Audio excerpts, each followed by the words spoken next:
देखो दीदी, हमारा तो सब सेट है। ये 7 बजे उठकर शोरूम चले जाते हैं और मैं आराम से 9 बजे तक उठ जाती हूँ। 9 बजे? सूरज सिर पर आ जाता है तब तक तो।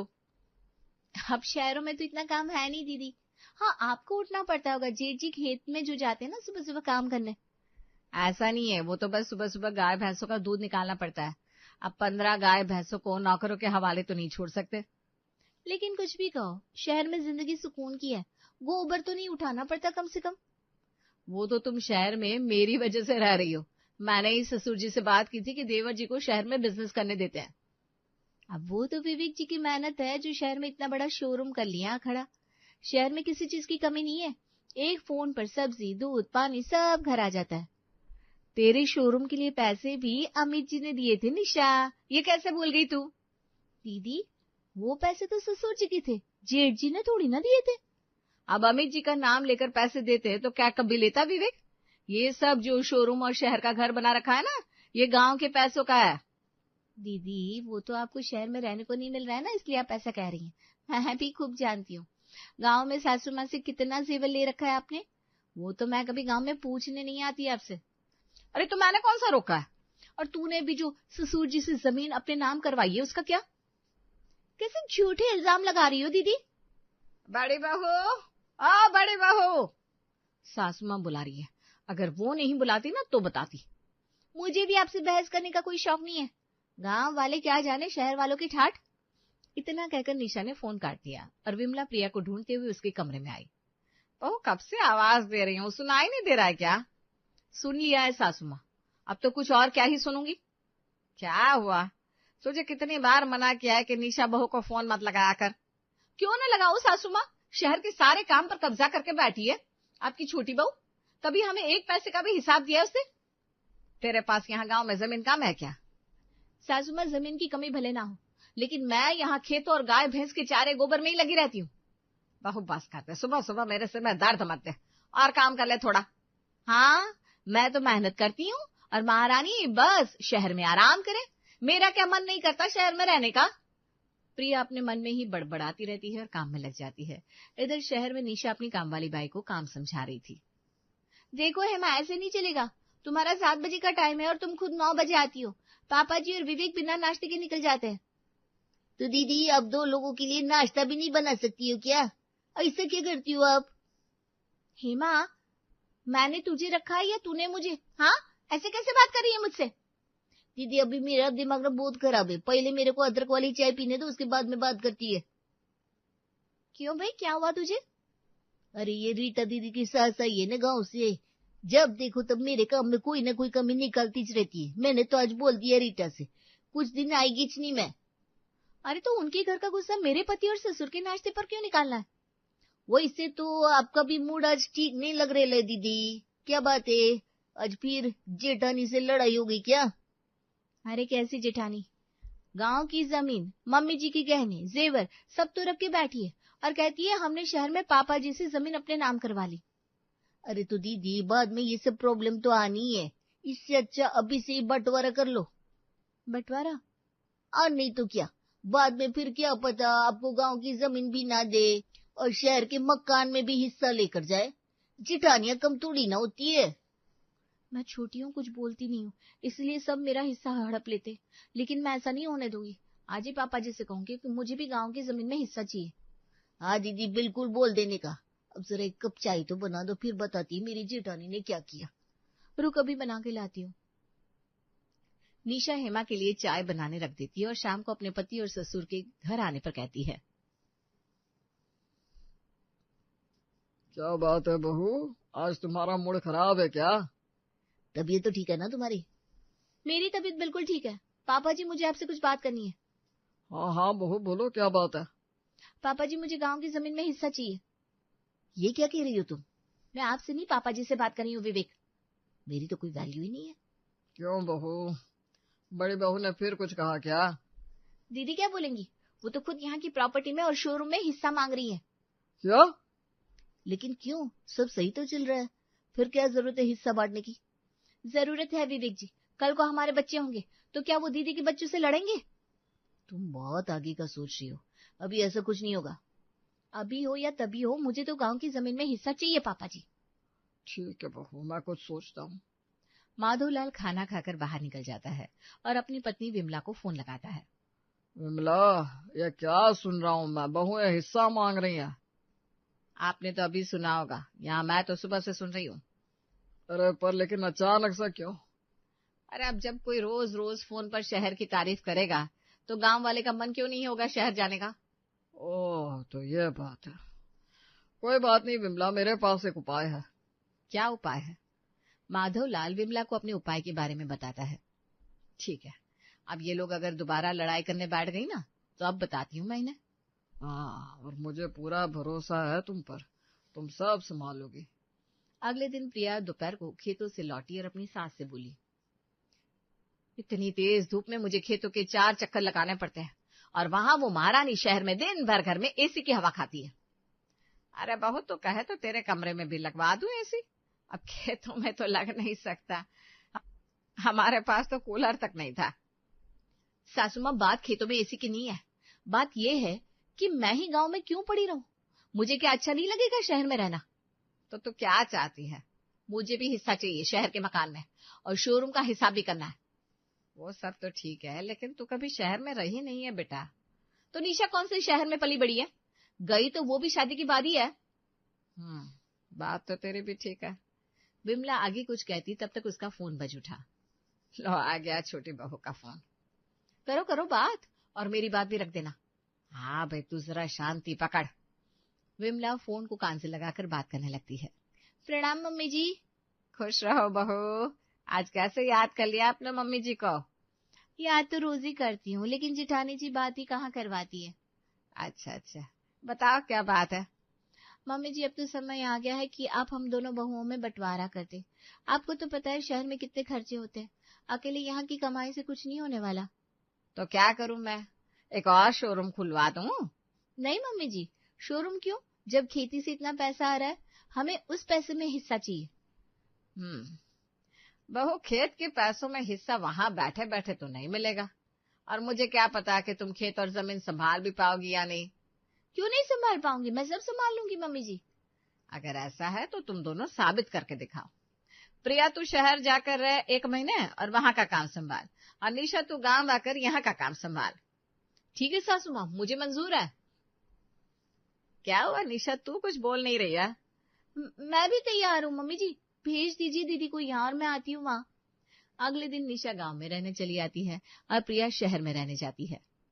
देखो तो कितना अच्छा घर कर लिया है शहर में। बहू, इसे घर नहीं फ्लैट कहते हैं, कुछ दिन में अपने आप समझ जाओगी। अरे तो रहने के लिए तो अच्छा ही है ना। चलो हम दुकान पर जा रहे हैं, अमित को बुला दो, जागा नहीं है क्या अब तक? वो तो सुबह जल्दी जाकर पहुंच भी गए, उनकी आदत वही है ना गांव वाली। अच्छा अच्छा, ठीक है, मैं भी जाता हूँ, काम वाली हेमा आएगी, उसे समझा देना काम। ठीक है पापा जी।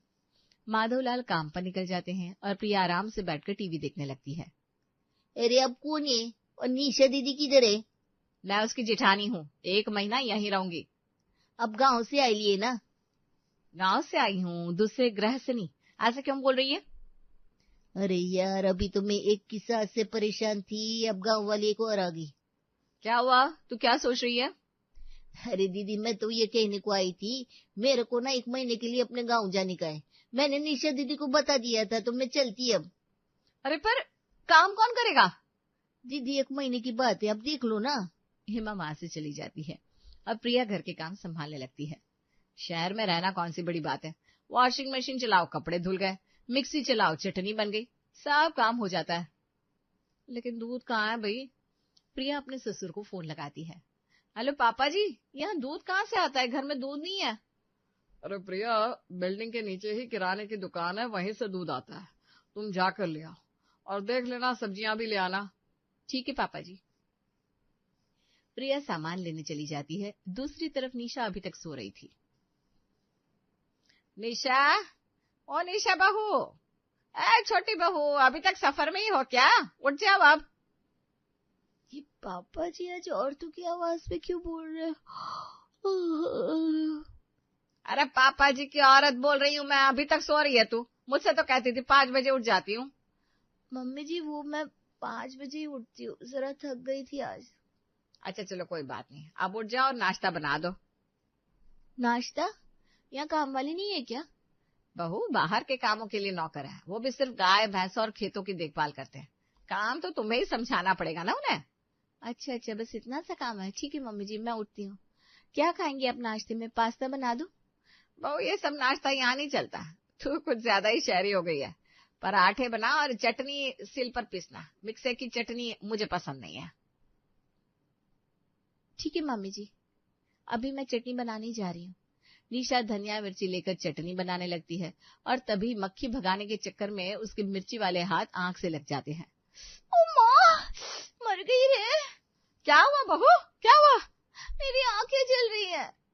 अरे तो किसने कहा था तुझे मिर्ची के हाथ आंख से लगाने को? बहुत जल रहा है मम्मी जी। विमला निशा को लेकर उसका मुंह धुलाती है। अब ठीक है? हाँ मम्मी जी, अब कुछ सही लग रहा है। तू बैठ, मैं बना कर लाती हूँ नाश्ता। विमला निशा और अपने लिए नाश्ता बनाती है। आज तो बहुत देर हो गई है, मजदूरों ने काम शुरू भी नहीं किया होगा। चल अब जल्दी कर, आज काम मैं बता देती हूँ, फिर कल से तू ही जाना। ठीक है मम्मी जी। निशा विमला के साथ खेतों पर जाती है। मम्मी जी कितनी तेज धूप हो रही है, मैं तो टैन हो जाऊंगी। बहू ये टाइम 10 या 11 का नहीं होता है, काम करना है बहुत। चल चल चल। दोनों सास बहू खेतों पर पहुंच जाते हैं। निशा पेड़ के नीचे खड़ी हो जाती है। बहू वहां छांव में खड़े रहने से कुछ नहीं होगा, इधर आ रही हूँ मम्मी जी। निशा खेतों में काम करने लगती है। अरे बहू इतना धीमे धीमे काम चलाएगी, थोड़ा जल्दी कर, अभी तो गाय भैंसों के पास भी नहीं गई है तू। अभी वहां भी जाना है, मुझे तो भूख लगने लगी है अब। हाँ हाँ चलेंगे घर थोड़ी देर में। निशा और विमला खेतों से सीधा गौशाला आती हैं और गौशाला में घुसते ही निशा का पैर गोबर में पड़ जाता है। मम्मी जी ये क्या है?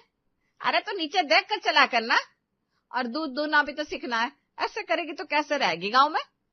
जेठानी जी तो कहती थी नौकर संभालते हैं। अरे उनके भरोसे नहीं रह सकते बहू, आधे गांव में दूध हमारे यहाँ से ही जाता है। चल अब इधर आ। निशा गाय के पास जाती है तो गाय उसे सिंह दिखाने लगती है और निशा डर के वहीं गिर जाती है।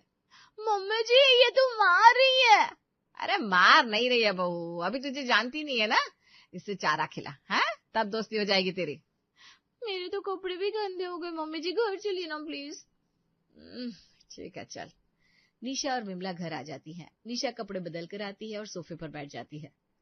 ले बहू पानी पी ले, तू तो इतने में ही थक गई, अभी तो पूरा महीना बाकी है। पहला दिन था ना मम्मी जी, संभाल लूंगी मैं। जैसी तेरी इच्छा, खाना बना दिया है, आकर खा ले। आपने क्यों बनाया, मैं बना लेती ना। कोई बात नहीं बहू, अभी मुझमें बहुत ताकत है। थैंक यू मम्मी जी। निशा खाना खाकर सो जाती है और शाम में प्रिया के ससुर देवर और पति काम से लौट कर आते हैं।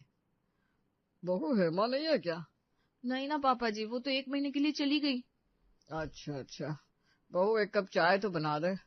पापा जी ये दूध बिल्कुल अच्छा नहीं है, चाय का 1 घूंट तक नहीं पिया जाता मुझसे। लगता है तुझे खराब दूध दे दिया होगा, मैं नया पैकेट मंगा लेता हूँ। नहीं पापा जी, ये पैकेट वाला दूध ही पसंद नहीं आया मुझे, सुबह से चाय नहीं मिली तो सिर और दर्द कर रहा है। तो कुछ खाना बनाए कि नहीं? दाल रोटी बनाई है, सब्जियां सुबह खरीद कर लाऊंगी। ठीक है बहू, अब तो शहर में इतना कोई गाय भैंस रखता नहीं और उस पर भी पानी मिला कर देता है, तो हम तो भाई पैकेट वाले दूध से ही काम चलाते हैं। अच्छा पापा जी, कोई बात नहीं, मुझे भी आदत हो जाएगी धीरे धीरे। प्रिया सभी को खाना खिलाकर सोने चली जाती है और अगली सुबह सब्जियां लेने जाती है। अरे भाभी ऐसे क्या देख रही हो, ले लो सब्जी। सब्जी कैसे ले लूं, ये तो ताजी नजर ही नहीं आ रही। अरे बिल्कुल ताजी है, कैसी बात कर रही हो आप? पानी छिड़क कर तो जिंदा रखा है तुमने इन्हें, कहाँ से ताजी है ये? हमारे गांव में तो सीधा खेतों से आकर सब्जी बनती है। अरे तो अब ये शहर है, गाँव नहीं है, लेना है तो लो, नहीं तो आपकी बातें सुनकर कोई और भी नहीं लेगा सब्जियां। अब खानी तो है ही, दे दो सब 1-1 किलो। गाँव में तो आजकल कौन ही रहना चाहता है भाभी जी। मुझे तो अभी से याद आने लगी, यहाँ ना तो हवा ठीक है ना पानी में स्वाद, खांसी और हो गई है मुझे। भाभी मुंह ढककर निकला करो बाहर। अरे तुम सब्जी दो मुझे। प्रिया सब्जियां लेकर घर लौटती है। यार सांस लेने तक के लिए हवा नहीं, इतना क्या सुकून है शहर में। प्रिया तू भी न जाने क्यों अपना घर छोड़कर यहाँ आकर फंस गई। प्रिया घर के काम निपटाकर टीवी देखने बैठ जाती है, लेकिन जल्दी ही उससे भी बोर हो जाती है। बिल्डिंग में तो पड़ोसियों जैसा कुछ है ही नहीं, घर का मकान ज्यादा लगता है, यहाँ ना बात करने को कोई ना घूमने को कुछ। इससे अच्छा मेरा गांव था, मन नहीं लगता था, खेतों तक चक्कर लगाकर आती थी कम से कम। प्रिया अब अपने गांव के दिनों को याद कर रही थी और इधर निशा बीमार पड़ गई थी। बहू ये ले, थोड़ा खाना खा ले, ताकत आ जाएगी तुझे। मम्मी जी मेरे पैर बहुत दर्द हो रहे खेतों में चल चल के। खेत की हाउसवाइफ बनने से अच्छा है मैं शहर की हाउसवाइफ ही ठीक हूँ। और गौशाला में तो इतने मच्छरों ने काटा है, मैं तो परेशान हो गई। बहू मैंने पहले ही कहा था, लेकिन तुम्हें ही बंटवारा चाहिए था। अब बताओ, तुम खेत लोगे या फिर गौशाला? नहीं नहीं मम्मी जी, मुझे कुछ नहीं चाहिए, मुझे मेरे घर जाना है, मैं यहाँ नहीं रह सकती। अरे बहू अभी तो ज्यादा दिन भी नहीं बीते, तुम जाने की बात कर रही हो। अब नहीं होगा मम्मी जी, मुझे जाना है। ठीक है बहू, मैं विवेक को बुला लूंगी, फिर तू चली जाना, अभी आराम कर ले। विमला अपनी बहू निशा के पैर दबाती है और मन ही मन सोचती है, जिसका काम उसी को साजे और करे तो ठन ठन बाजे। बहू, ओ बड़ी बहू। जी पापा जी। क्या हुआ बहू, तुम इतनी उदास क्यों? पापा जी यहाँ कोई बात करने को भी नहीं है, बाहर जाती हूँ तो सांस लेना मुश्किल हो जाता है। गांव में तो हवा कितनी साफ थी, यहाँ एक दूसरे से कोई कुछ बोलता भी नहीं है।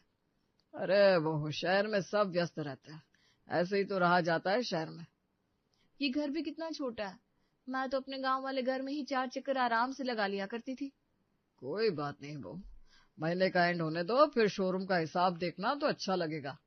नहीं मुझे कुछ नहीं देखना, मुझे घर जाना है अब। और बंटवारा? नहीं चाहिए हिस्सा, आप तो मेरे गांव जाने की भी व्यवस्था कर दीजिए बस। ठीक है बहू, जैसा तुम चाहो। मैं अमित को कह दूंगा, वो तुम्हें वापस ले जाए। धन्यवाद।